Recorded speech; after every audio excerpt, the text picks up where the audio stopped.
आर्थिक तंगी के चलते खुद का रोजगार करने की ठानी तो आई सामने कई चुनौतियां। रोजगार में कामयाबी मिलने लगी तो मैक्रम डोरी से मिली नई पहचान अब सैकड़ों महिलाओं को सिखा रही रोजगार का हुनर। मौसम बारिश का हो, ऐसे में घर की छत से टपकने वाले पानी से हर कोई परेशानी को झेलने को मजबूर हो जाता है। परिवार की आर्थिक स्थिति भी बेहतर ना हो और इंसान रोजी रोटी के लिए मोहताज हो जाए, ऐसी परिस्थितियों में लोगों को बहुत सी दिक्कतों का सामना करना पड़ता है। ऐसे में अब कई महिलाएं आगे आने लगी हैं और खुद का रोजगार शुरू करने की ठानने लगी है, जिससे जहां उन्हें रोजगार मिल पा रहा है तो वे वहीं अपने सपनों को भी पंख लगा पा रही। ऐसी ही कहानियां गांव दबखेड़ी में रहने वाली सत्या की, जो कि बरसात के मौसम में घर की छत से टपकने वाले पानी से परेशान हो जाया करती थी। परिवार की स्थिति बेहद खराब थी, जिसके चलते घर को मरम्मत नहीं कराया जा सकता था।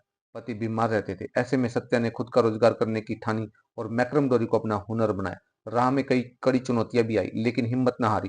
चुनौतियों का डटकर मुकाबला किया। आज वह जहां कामयाबी हासिल कर चुकी है तो वहीं दूसरी महिलाओं को भी मैक्रम डोरी का हुनर सिखाने में भी महारत हासिल कर चुकी है।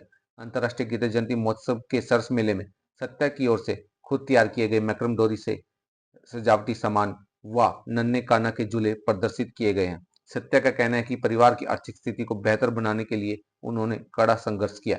हरियाणा राज्य ग्रामीण आजीविका मिशन के तहत स्वयं सहायता समूह से जुड़कर खुद का रोजगार खड़ा किया और अब मजबूत होकर दूसरी महिलाओं को भी रोजगार शुरू करने की प्रेरणा दे रही है। सत्या ने 10 महिलाओं को जोड़ खुद का रोजगार शुरू किया और अब 200 के करीब महिलाओं को भी मैक्रम डोरी का हुनर सिखा स्वयं का रोजगार शुरू कराने में अहम भूमिका निभा चुकी है। अब वे जहां अपने सपनों को पूरा कर पा रही हैं तो वहीं दूसरी महिलाओं के सपनों को भी पंख लगा रही है। इसके लिए उन्हें बेस्ट स्वयं सहायता समूह के लिए भी सम्मानित किया जा चुका है। सरकार और हरियाणा सरकार के साझा कार्यक्रम हरियाणा राज्य ग्रामीण आजीविका मिशन के तहत गांवों में महिलाओं को जागरूक और आत्मनिर्भर बनाने के लिए स्वयं सहायता समूह बनाए जाते हैं, जिनसे जुड़कर वे न केवल खुद आगे बढ़ रही हैं बल्कि अपने परिवार को भी आगे बढ़ा रही हैं।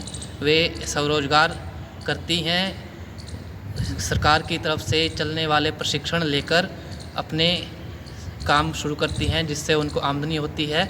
इससे उनके परिवार भी आगे बढ़ते हैं। मैं गांव दबखेड़ी ब्लॉक थानेसर से मैं 2013 में NRLM स्वयं सहायता के साथ जुड़ी, जिसमें मैंने कुछ ऐसा तराशा कि मुझे आगे बढ़ना था।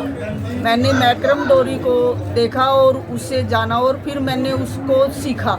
सीखने के बाद मैंने कम से कम 200-250 लेडीज को ये काम सिखाया, जिसमें से आज मेरे साथ 150 लेडीज काम कर रही है। और साथ ही मैंने क्रोशिया उनसे बने सामान का भी, जैसे कान्हा जी की ड्रेस, टॉयस, ये सब मेरे साथ सभी बहनें मिलकर बहुत अच्छा काम कर रही हैं। और आज देखो मैंने हर एक गीता जयंती में स्टॉल लगाई है। 8-9 साल से मैं गीता जयंती में स्टॉल लगा रही हूँ और मेरी इनकम भी बहुत अच्छी है। पहले हम लोन पे जिम्मेदारों से पैसे लेते थे, जिसका हम ब्याज 2 से 3% देते थे और हमें अब कोई ब्याज भी नहीं देना पड़ता और अपनी सेविंग खुद कर रहे हैं।